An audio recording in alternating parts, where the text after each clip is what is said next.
Hi everyone, this is Amy from Batik Boutique, and I am about to go live here with my friend Sadiq from Project 57.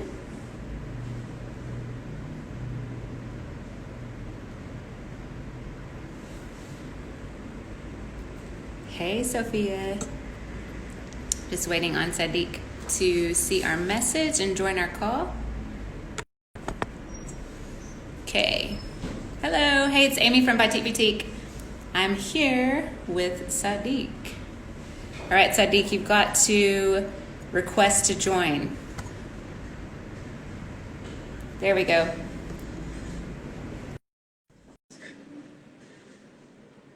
All right, it's coming in. Hey, Sadiq. Hey Amy, how's it going? Good. How are you? Not too bad. Excuse the noise because there's some guys doing some repair works in the office, but other than that, should be okay. No worries. I have one of my kids here today, so we also may have a random show and tell of some origami he was making or something. So is this your Fantastic. first time to do? Is this your first time to do an IG live? First time IG live, but I've done it myself where I'm just like On talking you. and recording Yeah. it. Yeah, but not an interview like this. So thank you very Yeah. much for breaking the egg. How's it going on your side? Yeah, good. We've had a good week. It's a short week, so it's always feels like we're trying to cram, a week into 4 days. But happy that's Friday. Right, Yeah. What right. about you? You had a I, good I week? really like the pictures. Yeah, I like the pictures that came I out. They think turned good. out yeah, they turned out really nice. Yeah. Yeah. And Yeah. people thought I changed professions, so thank you. Yeah. Clearly. Uh, Maybe it's going to open the doors for some new profession. You never know, right? uh, yeah, Have yeah, have the boys yeah. seen it? Have the boys seen the photos? Yeah, they have. Elias is quite funny because he said, I'm famous, is it? Am I famous now? And I'm like, Elias, calm down, okay? So, No, it's yeah, good. Just but tell them they're they've famous. seen it. Yep, yep. Yeah. Yeah, my one son saw one. We did an email campaign, and my second son was in it, and he saw it, and he was like, "Yeah." He goes, "It's about time," and I was like, "Who are you?" Wow, I like his attitude. Very good. Cool. So I wanted to host you on our platform here at Batik Boutique because Okay. we've been friends for a long time, and we kind of both started into this social enterprise journey around the same time, and we Yep. have lived in the same neighborhood, and we've got kids at the same kind of same ages, and have friends that know Yep. each other and stuff like that. So we were thinking at Batik Boutique who we wanted to be in our call. I mean, sorry, who we wanted to be in our campaign for Father's Day, right? And Right. I always try to come up with ideas that are like unique and meaningful. For me, Batik Boutique is a fashion brand and it's a social enterprise, but it's about the meaning behind it as well. So I always try to use the Yep. platform we have to highlight other people's work that we also believe in. So when we were thinking Father's Day, I thought of you Hmm. because I really respect you both as a dad and also as another social entrepreneur and someone who's doing a lot to help unity in Malaysia. And I think what you're doing is really important work. So I appreciate that you have joined us on this call and also in our Father's Day collection to highlight some of that for people. Yeah. So thanks for being here. Amy, thank you for being so kind and so generous with your words, and you're one of the first at the time when I met you, you know, you were the first social enterprise that I actually met and I didn't even know about it then when I Uh, first met you, when I met you through my cousin Zain. So yeah. it's been wonderful, to see how you guys have actually really grown. And it's even more awesome that somebody else has that appreciation for the arts of what is created here in Malaysia. And and again, it's like, wow, someone has taken this and made it into such a brand that is recognizable. Immediately, Batik Boutique punya product, yeah. So Yeah. it's really wonderful. Thank you. Yeah, thanks. I mean, we're trying our best to highlight Malaysian artisan and craft and people in Malaysia for a global market. I think Malaysia has a lot to offer the world, so I feel really fortunate that I get to be part of that too. So, thanks for saying that. Um, Okay, so we want to talk to you about a few questions. I start with easier ones and like personal ones, so maybe people who are joining the call can get to know you a bit more, right? Um, Okay. so Sadiq is a dad, and he's going to maybe tell us a little bit about your family, how many kids you have, and stuff like that. And then I want you to share with us what is a memory that you have of your father, like maybe related to Father's Day or something that he taught you, or something like that. So maybe just give a bit of introduction personally, and then we'll move into Project 57 and things in a little bit. Okay, sure. Yeah, again, I think everyone who is on would know that my name is Sadiq. I'm 45. I'm a father of three. I'm married. I'm married to Tracy. She's actually my schoolmate, my classmate from, we were classmates at Standard 1, and then Oh, we were wow. classmates, and we were classmates again at Standard 6, and we've remained friends for a very long time. And she was my go-to person when I had issues with relationships. And you end up dating and marrying the person that's always been there for you. So I feel very blessed there. We have three boys, Ryan, Ilyas, and Idris. So between Idris and Ilyas, there's a little bit of a gap because we kept on asking ourselves, and Tracy's doctor kept on telling her, "Hey, the window's closing. You guys got to hurry up." So we decided, yep, let's try for one more. And so we've got three boys. It's wonderful. Our house is mayhem, but it's our mayhem, and we wouldn't have it any other way. I think, I feel I think one of the most wonderful things apart from being married, some people always look at marriage as doom and gloom, right? But actually, it's a wonderful journey, and being a parent, being a father is something else that is just it's just magical. It really takes you to another level. It's like people say, "Oh, you get married, and it's going to be like this," but the whole new world is actually when you have children, and that's the one that really then everything comes into. You got to start thinking. You're not thinking about yourself. You're thinking about others. The kids and all of that. So it's been wonderful. I really enjoy it, and all three characters are so different. So that makes it even more interesting. We know what this guy's like. We know what the other one's like. We know how they're going to respond most days. So it's wonderful. A memory of my dad. I will share with you a memory of something that is so amazing. Was when I was a kid. And my parents, actually, they never spoiled us as children. And it was very hard to get anything from them, even on your birthday. So my memory of him was of my 5th birthday. And it was wonderful because I went to the toy store with my mom, and I had seen this thing that I really liked in the shop, but I didn't dare ask because they wouldn't buy it anyway. And it was this little remote control car, which I really, I really liked in the shop. And I remember when I came home, and my dad had come home early to celebrate my birthday that day, and he was holding that toy that I saw in the car, in the toy store. Yeah. So, and I never told him. So that was, that's a fond memory I have of one of my birthdays, or with my dad at least. Yeah. Yeah, my folks are still around, so I spend quite a lot of time speaking with them, and I think communication with parents is really, really important. Yeah. So that moves to my next question is, what's a lesson or a few lessons that you think that you've learned from your dad, particularly, that you've then carried on now as a father? So one of the things when I started working, I've told this to a few people, is when my dad actually, where the first bit of advice he was saying, he said, "Look, you're going to start working, but please remember that everything or anything that you do with regards to work, make sure it allows you to be able to go to sleep peacefully."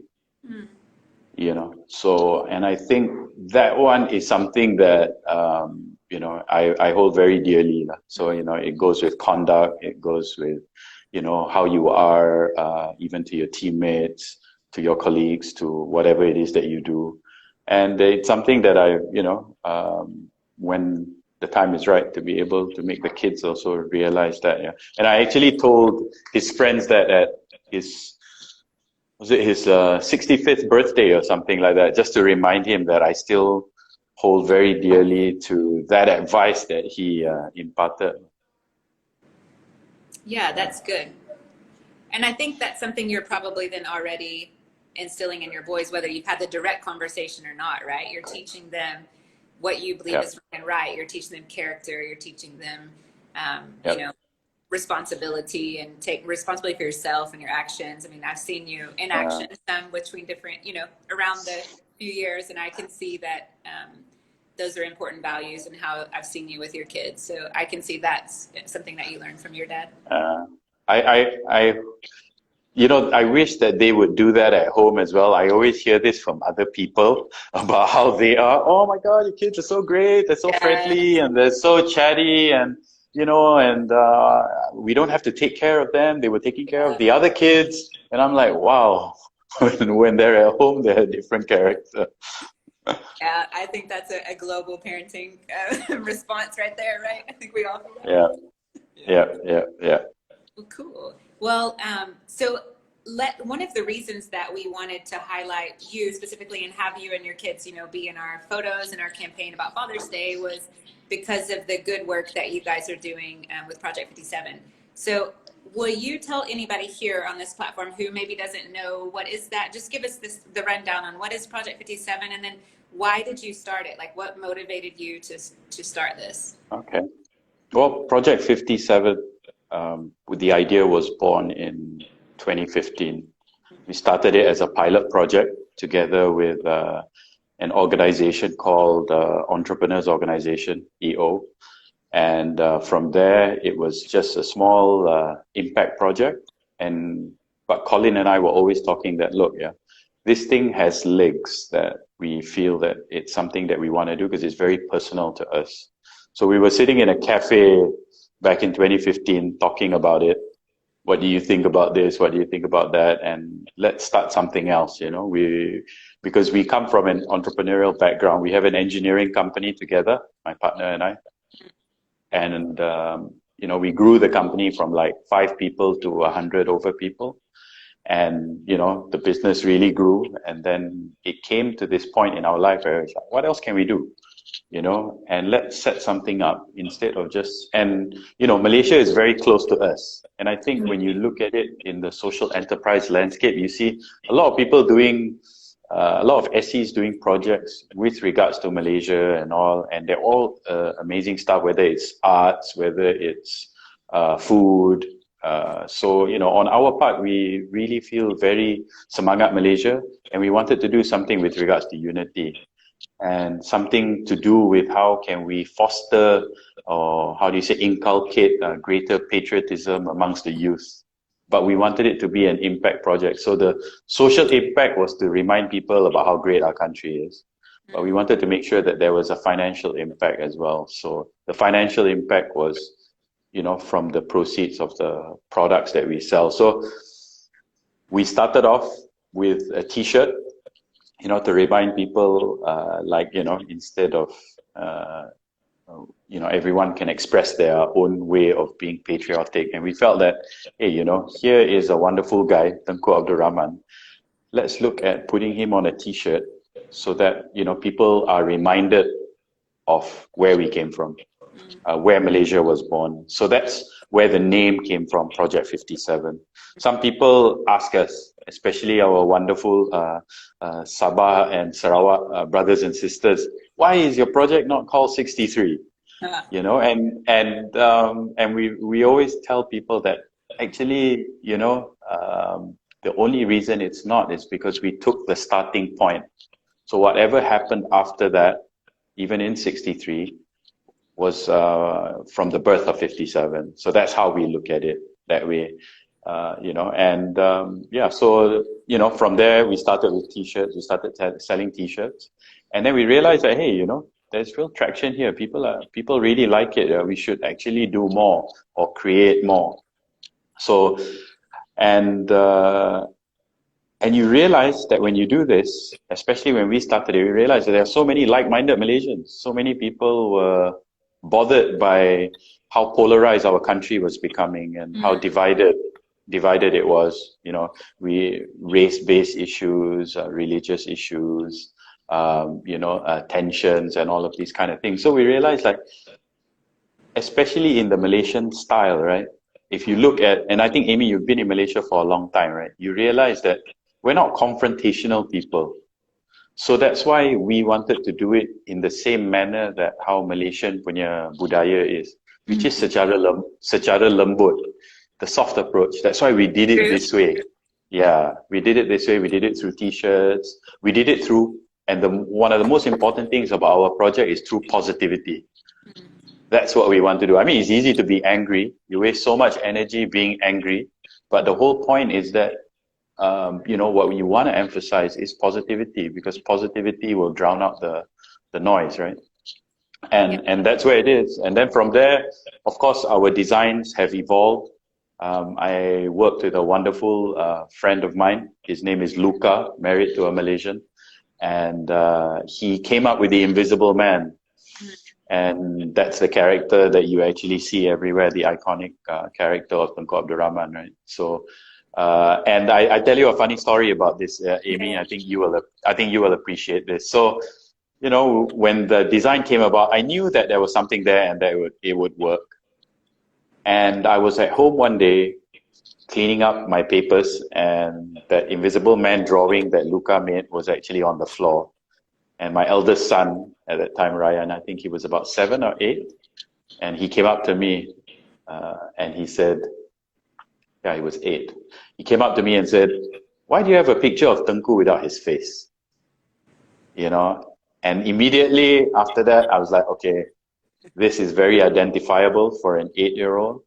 This is really, really going to work.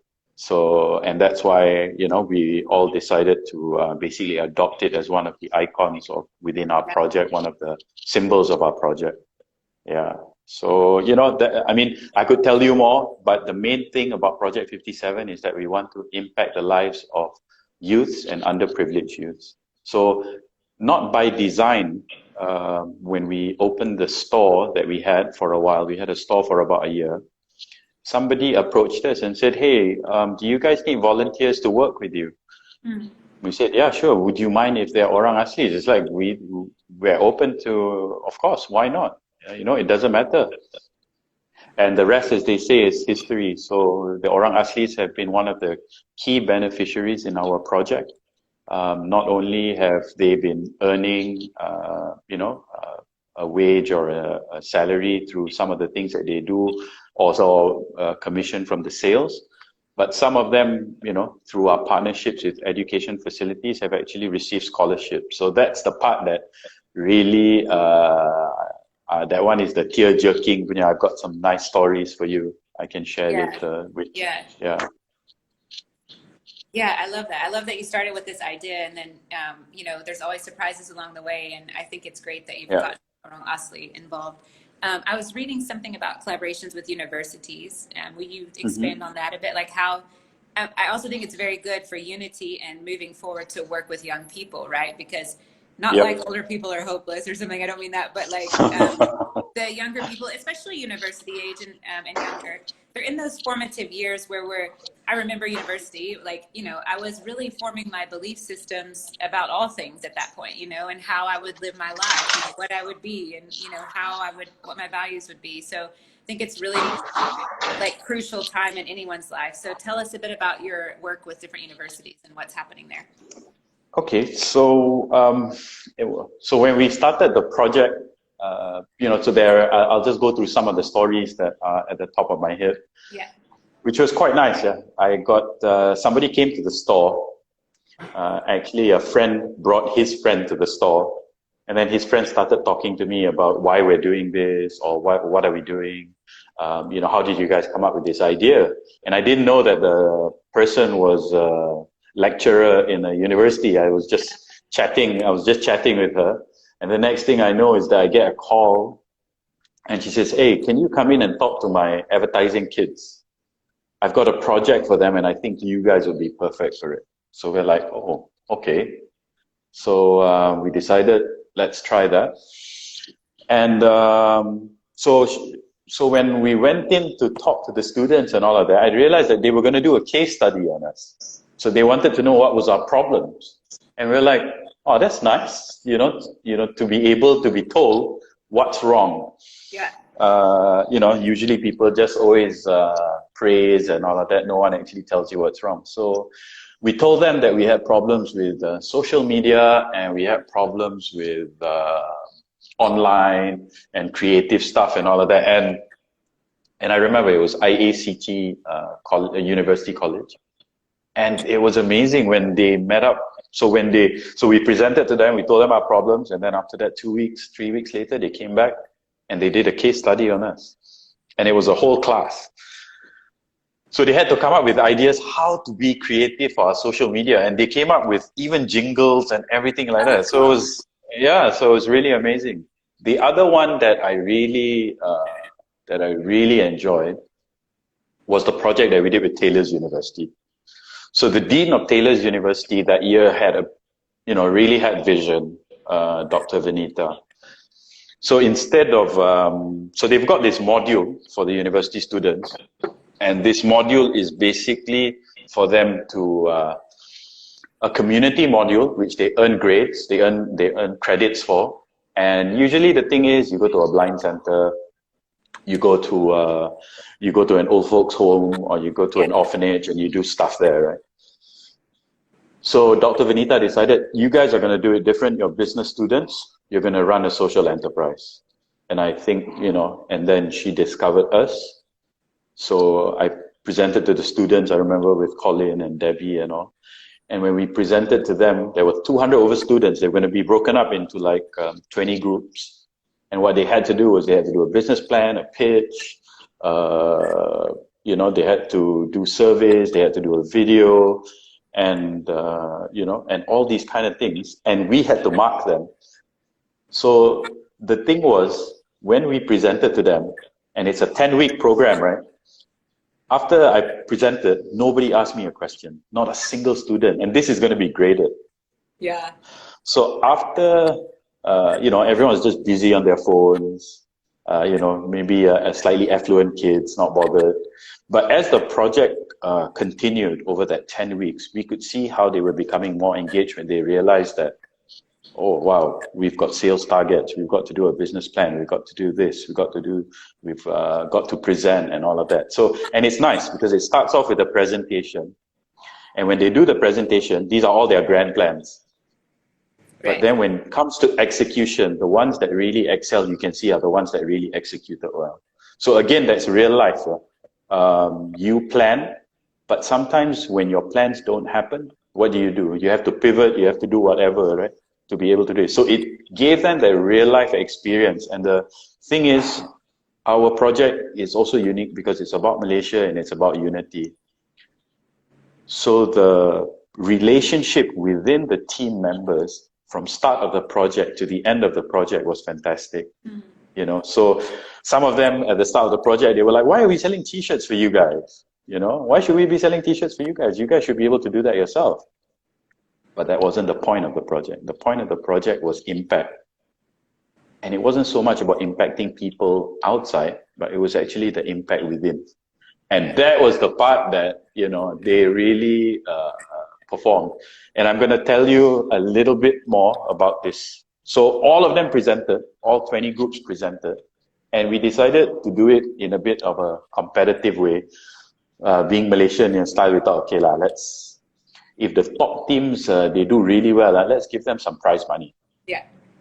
So we gave first prize, second prize, third prize, and we even gave, because there was one team that was improving so much throughout the whole project, we gave most improved team. Okay. So the winner didn't even tell us that they were doing this. That when we went for the final thing where the prize giving was being given, they had actually invited a refugee school. And actually, the refugee school, now that I know her and all of that, and she did some work for you as well, Deborah's school, Deborah Henry's school. So she didn't tell us, right? And I'm like, why is Miss Malaysia here? You know, and so what they did was the winner, they got 3,000 ringgit, and they donated all that money to Deborah's school, because they said, look, yeah, there's 10 of us in this group. We take the 3,000 ringgit and divide it into 10, and we get 300 ringgit. And what do? We go out for a nice meal or something like that. But this will impact the lives of the students in Deborah's Fuji school, right? So then that was even better for us, because then that was that social shift that we've experienced on our own without even, so the students actually took that upon themselves, right? Through the money that they raised from the sales of the t-shirts that they made. So from the t-shirts that they sold. So that was really like, you know, grab your tissue and all of that for us during that time.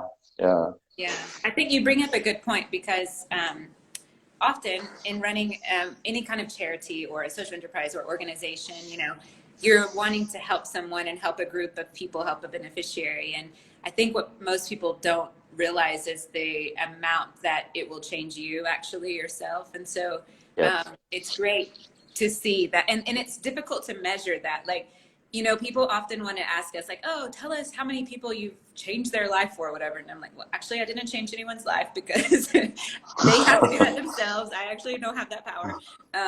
But also, like, it's this intrinsic change and this mindset shift and all is something very important for the work that we do, right? The work that you do. Yep. And it's difficult to measure that. But when you tell this story of how a group of like educated, well-off, you know, Malaysian students who probably hadn't had a lot of struggle in their own life, you know, compared to you know, parts of the world and demographics. But when they start with this like attitude at first of, man, why am I doing this? And they end up full story of giving their own profits to help someone else. Like, that's like, you can't even measure that. Do you know what I mean? But that's like, that's the point, isn't it? I mean, isn't that the point of what you're doing? And that's got to be exciting and encouraging for you as the founder, you know, and the one putting in all this gut, sweat, and tears along the way, because when someone else gets it, you know, when you see that light bulb, or you see their attitude or their actions change, like, that's what this is about, right? So that's, I love that story, because that is the epitome of why Project 57 exists, right? Is for that group of students. It's we you know, we always talk about when we go for talks, and I think, Amy, you know, I'm sure you've experienced this many times as well, right? And the point is that, you know, you meet youths and you try to inspire them, but actually the draw is more for us, because we are inspired by them, you know, to actually do why we do what we do. It's because these guys are the next generation, and they are so full of energy, so full of ideas, never short of ideas. So that's why, you know, so sometimes it's like, maybe people might say, oh, that's a bit selfish or whatever. No, you know, look, I hope that we inspire others, but honestly, for the work that we do, I think, you know, we're getting a lot back for the inspiration that everybody else gives us. So that one is something that is just wonderful. Yeah, I agree. That's a really cool story. So how has like MCO and CMCO and RMCO, you know, and lockdown, like how has this year and COVID, let's just say, how has that affected anything that you guys are doing? Have you had to pivot? Have you taken a break? Have you pulled back? Like, where are you now? Like, I'm just curious, as a organization, like, how has it been, and you know, how's it affected you?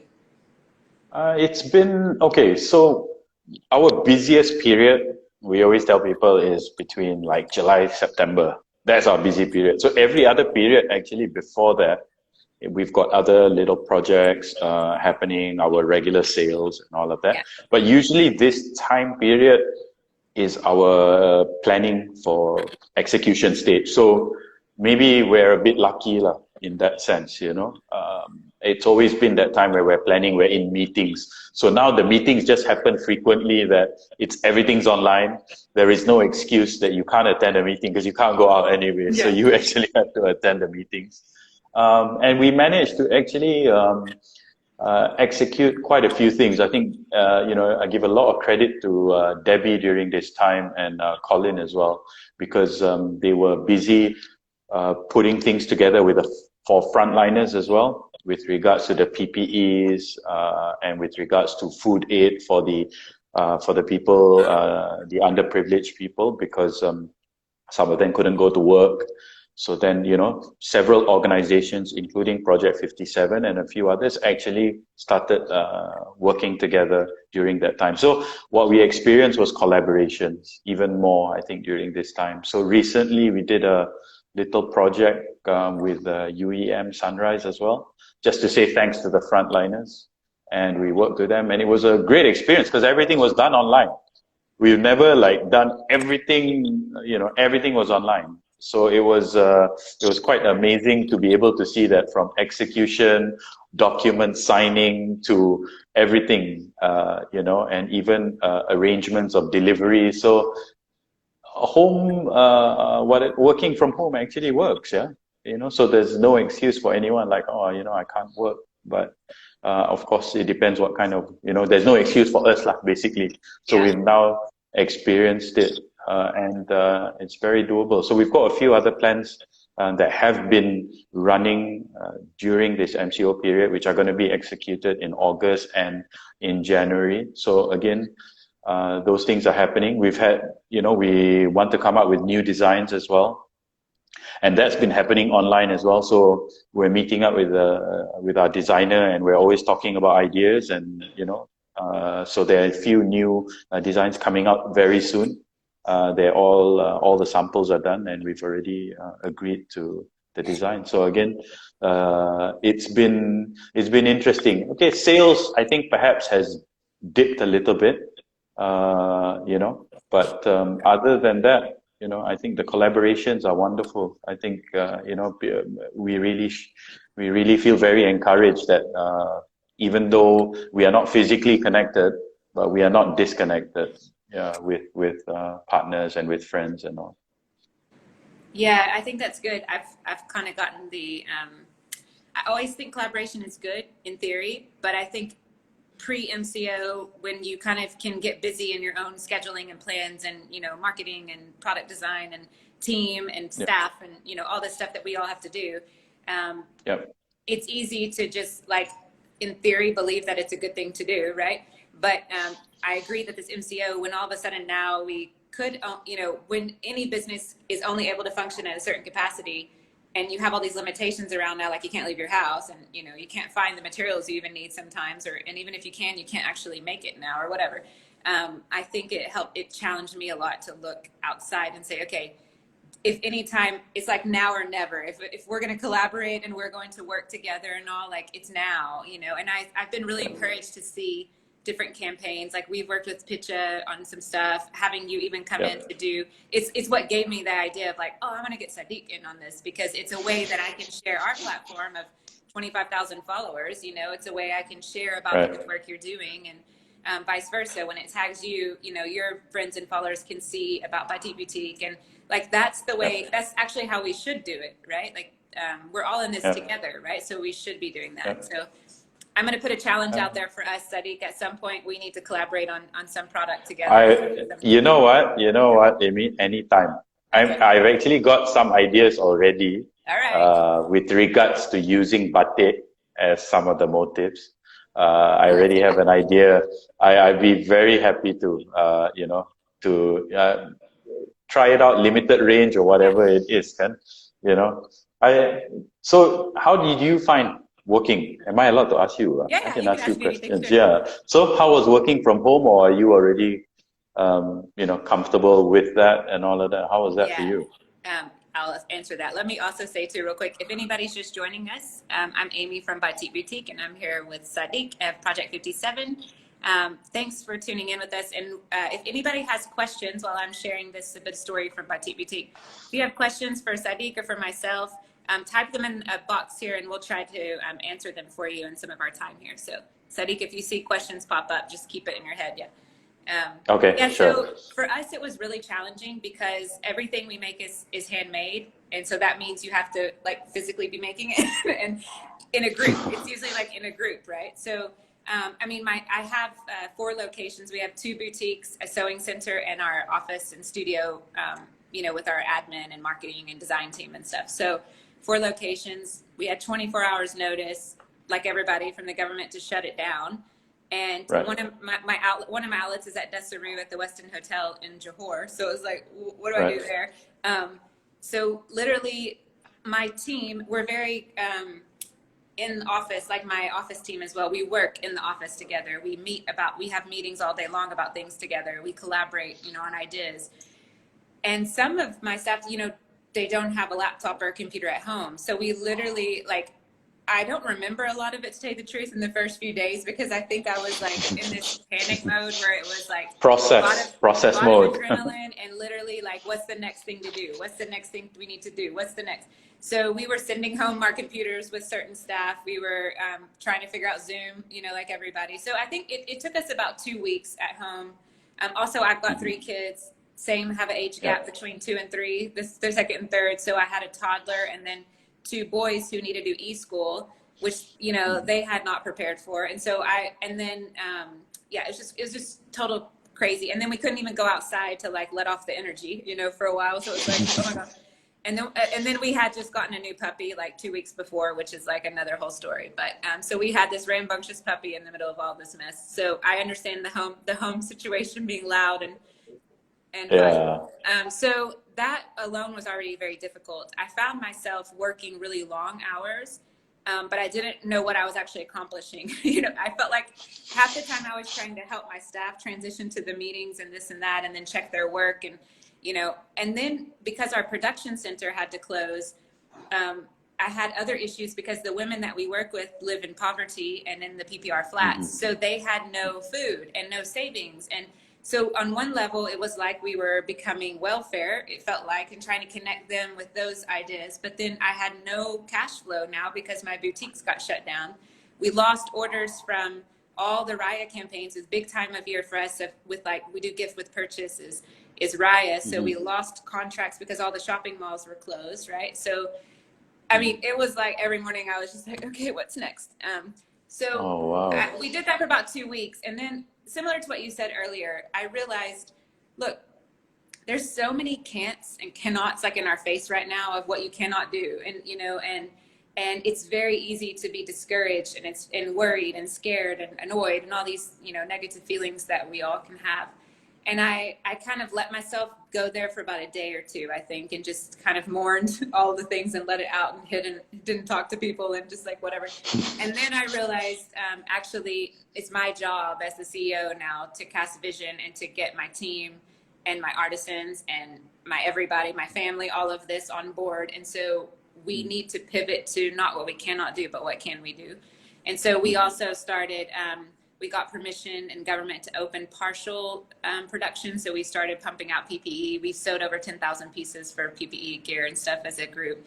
And then I worked with actually extra village groups and artisan groups to produce face masks. So that was a thing we pivoted to. We've sold thousands of face masks online and in our store. We've also donated, we're on our second, 2,000 face masks to Orang Asli refugees, migrant workers in Malaysia as well, to make sure they have options.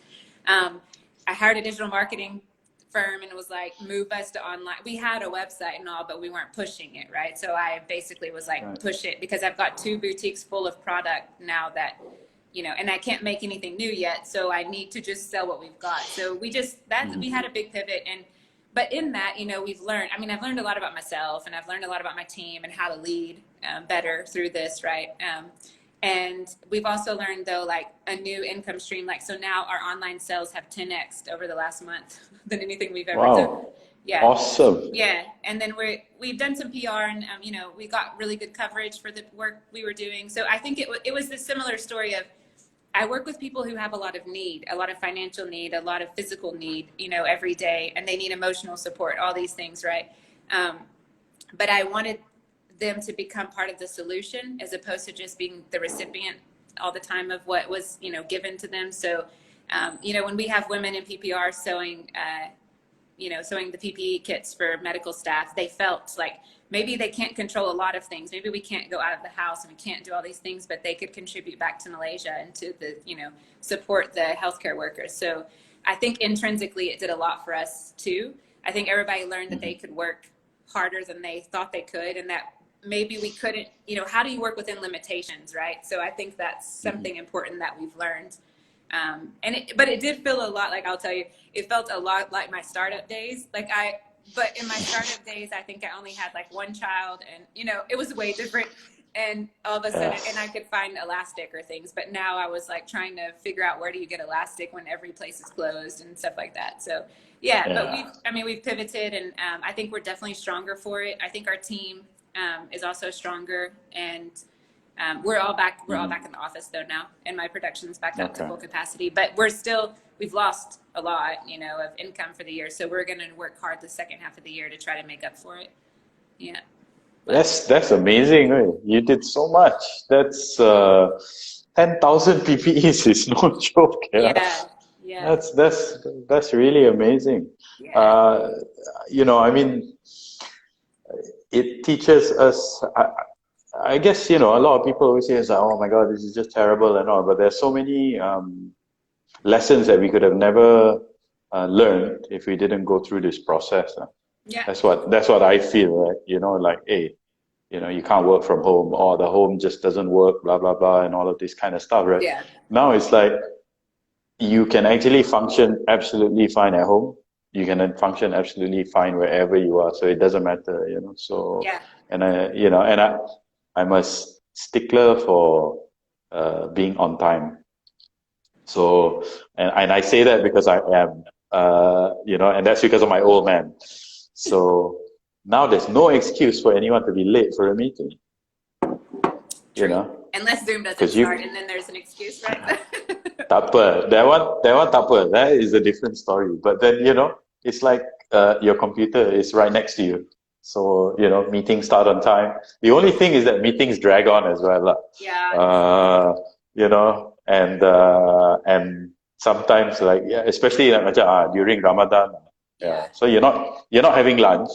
So the meetings can go all the way, until So, but I this is something that I really appreciate, and I think it's been a very good self-reflection time. But amazing stuff, man, Amy. That one is like, I'm sorry you lost all the other business, but you wouldn't have been able to do these kind of things, these kind of things. This is like, I remember the day. I think it was like day 3 or day 3, because we had stocked up before MCO started, and then we ran out of milk and bread and all that kind of stuff. So being the what did they call it? The master of the house. I don't know, whatever they called it. Right? So the head of the house, the head of the household. So I had to go out, and when I went out, and I honestly, I just stared at the shelf, no milk.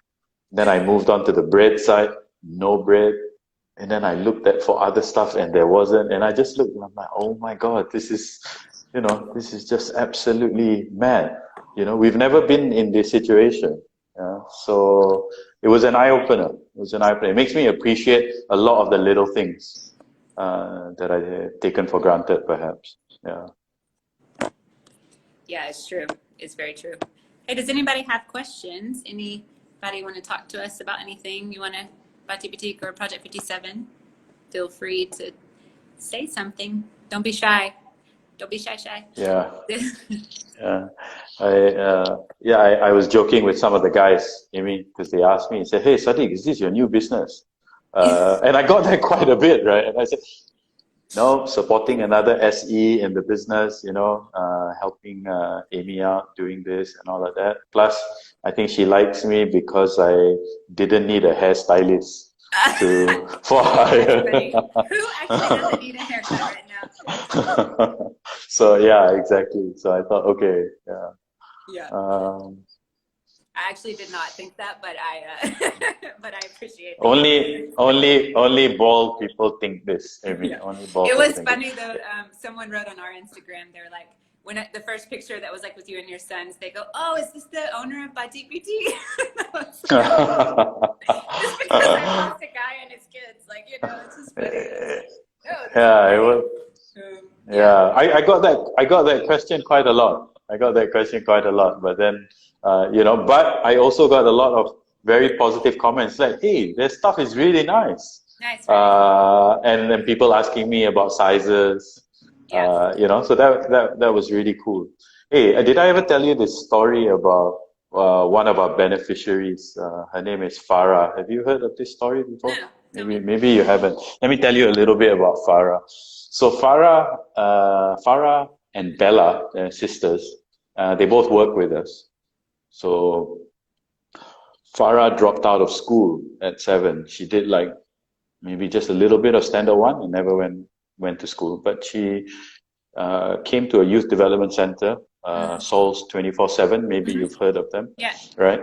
And that's where we met her. So then she started working for us, doing, you know, anytime we have events and all of that, she'll work with us. And then one day, she asked, "Hey, I want to go back to school." And she's already a teenager, right? She's like, you know, she already past SPM age and all of that. And we're like, "Okay, what do you want to do?" And she said, "I want to sit for my SPM." And we're like, "Okay." So we found her a scholarship. She went to Sunbeams. And zero, never went to school, right? After standard one. She managed to get 5 credits, okay, for her SPM. So these are these inspiring stories that keep Yeah. us going on. And after that, she managed to get a scholarship from a university. So now she's just finished her foundation and she's going to go into her first year. So, you know, it's like, yeah, so we use Farah as one of our poster stories for people that, you know,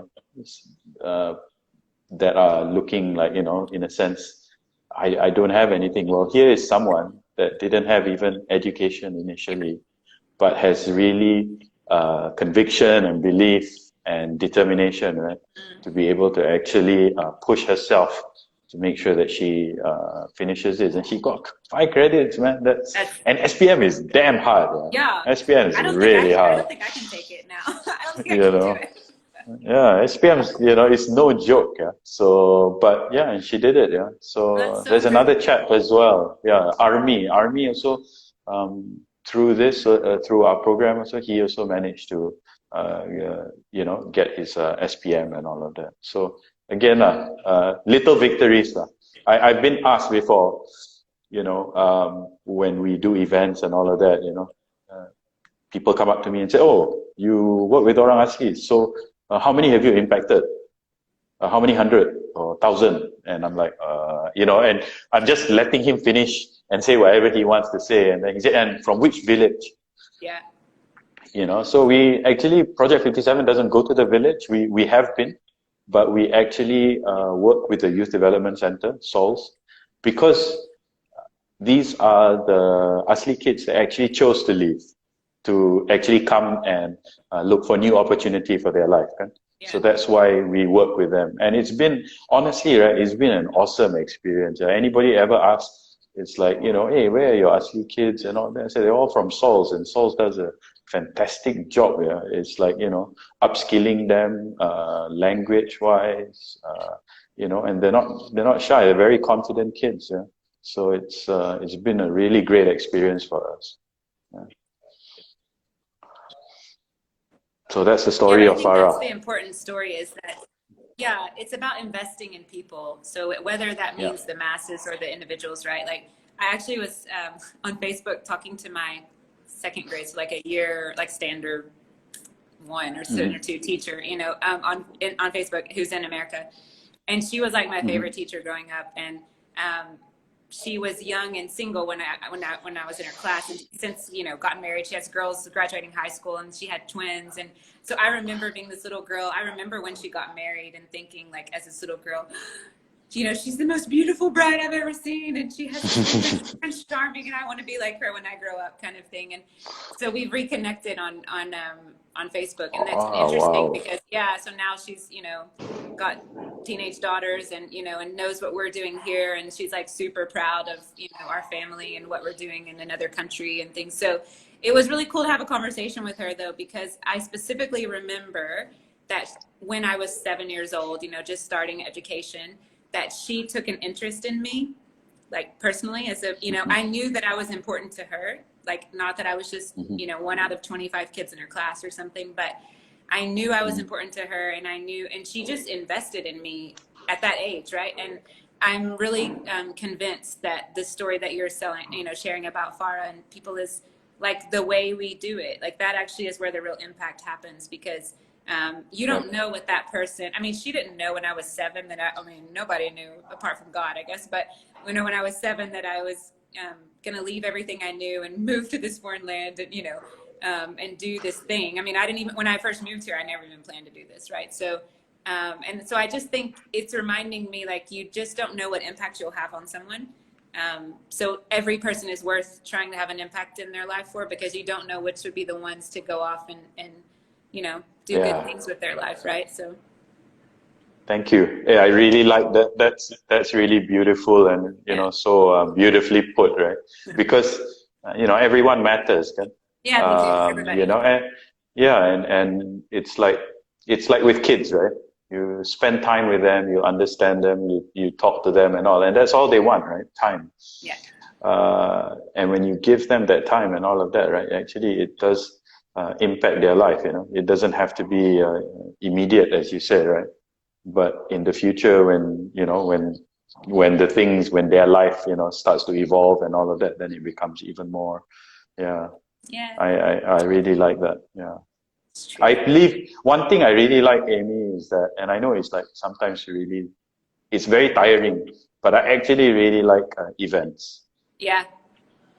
So no matter what, if I can, you know, even Rio, I remember everyone was busy at that point, right? And no one could do it. So, but I had 1 or 2 assistants that could help me throughout the 2 days that we were going to be part of Rio. And they, you know, and I went and I decided, no, wait, I'm just going to do it, even if it's going to break my back. And I remember that was one of the best sales that we ever did. And the wonderful thing is that because you get to connect with people, so even though you're tired, you're whatever, right? You're feeding off people's energy that you've met, right? Yeah. And it's not just the people that come and buy stuff from you, it's the people that are around the events, you know, everyone buying from each other, typical, right? But, you know, but it's wonderful, yeah. It's, so I really like that, connecting with people as well, whether it's charity bazaars, even if it was a small one. I remember our first one that we did was a charity bazaar in my kid's school. And everyone was like, you know, and at that point, the project just started. We just brought t-shirts and all of that. And I remember we sold 90 t-shirts in one day. And we were like, oh my God, this is ridiculous. How on earth did we manage that, right? Somebody you know, bought it. They bought our it's, yeah, because it just started. It was literally like our first charity event, and it was, and we donated the money. What is that? The profits to the school for because they wanted to. Oh, they were giving it to Wishing on a Star. Punya charity or something like that. Yeah. So you know, and it really felt great. Meeting people actually is the most important thing, on being on the ground. I guess if there was anyone here that is looking to set up a business, is always to remember that you are the best salesperson of your own product, not anybody else. Yeah, you know, you sell it better than anybody else. And I remember because we got Lazada to sell our stuff at the start of it, and they were like, wow, we really like your project and all of that. Come, we're going to take you guys in. You know, we want to support Malaysian social enterprise, and we're not going to charge you anything for it. It's like really minimal fee. And really, Lazada was so supportive and all of that. But at the end of the day, even though you have a window to millions of people, right? If people don't understand and connect with what you do, your thing won't move. Yeah. But you can use the most traditional, basic, primitive platform, which is set up a table and sell, and people connect and they will buy from you, you know? So I always feel that even going back to basics is something that is, and staying true to what selling is, right? Is always very, very important for anyone in business. Yeah, I think there's it's good to get it's good to remind yourself also, like, why did I start this? Why did I do this? And often I find when I'm talking and sharing with someone that it's in there, you know what I mean? And you've got to make sure that you don't lose that, right? And same for your team. And even same, I think, for the beneficiaries. Like, one of my favorite things to do is to go to our sewing center. You know, I don't go every day, right? But it's one of my favorite things because it reminds me of, like, oh, look at this. Like, and you've got to connect. Why you're doing this. You've got to connect, right? Yeah. So we'll transition. We've got a few minutes left. We'll transition. Someone asked a question. This is about the shirts. That's for you, I think. Fitting. Yeah. This is your Hartamas. Yeah. The fitting available at Hartamas. Right now, under the restrictions from Ministry of Health guidelines, no one can have fitting rooms open. So we have a fitting room at our boutique, but it's not available for use right now until they change the regulations for health and safety. But our boutiques are open, and you can come in at it's in Bessa Street, Hartamas. You can look up Batik Boutique on Waves. What you also can do is, if you look up our website, thebatikboutique.com, you will see on the men's shirts there's a size chart. So if you know what sizes you wear, then you can see that. Sadiq was wearing a size medium in any of our shirts, and there's one more male model also that's they're both wearing size medium. So if you want to compare, how tall are you, Sadiq? How many cm? Like one? I don't wanna tell you because I'm not tall enough. But yeah, okay. For the benefit of everyone else, 172.5 or 173. Okay, we'll go 173. Yeah. So Sadiq is 173 with his shoes on, and he is wearing a size M. So if that gives you a bit of a reference into size, and then we do have return policies as well on our website. You can check out. So just a few more minutes. We want to just talk about Batik a bit and our collaboration. Sure. So, like, previous to Batik Boutique and doing this photo shoot for us, are you a fan of Batik, or is that something, like, what are your thoughts about Malaysian Batik in general? I have started to appreciate it even more because now it's become a little less. Can I? I shouldn't say that. Right? You know, do you know? It's like a lot of it's very gaudy. Yeah. You know, and the material is always wrong. And I'm a cotton person, and it's funny because I've been making my baju Melayus forever in cotton. I don't make it in the shiny material. I don't like, so I always find it a little bit difficult for the traditional type of batik, but I love the fact that now batik has become, fashion, as in really, how do you say, really stylish, and it's not just the typical kind of batik. I mean, like, even the stuff that you guys have, it's I thought I couldn't pull off the colors. When you showed me the colors at the photo shoot, I was like, oh my god, yellow, red, these are, you're going to be disappointed with the photos. But when I saw the photos, I was like, looks quite nice. Yeah, so when I saw the photo, I was like, wow. Oh, okay. So then Tracy has already told me, she's pointed which ones I have to get already. Okay, so tell me which ones are the favorites. What are the favorites? The blue one is a special one, and then there was one that was slightly maroon or burgundy. Maroon. Yeah, so those ones are really nice. They're very nice. So I think I like them now, and I like them short sleeve. So it becomes casual and all of that. I really like it. Yeah, it's interesting for us. The demographics on who we're running a big campaign right now. If anybody wants to see, we've got 2 discount codes. So if you buy, it's on our website or in our store. If you buy a men's shirt and you put in dad mask, you get a free Batik reusable face mask with the purchase of a shirt. And then we've just launched a boys collection. We've never done children's wear.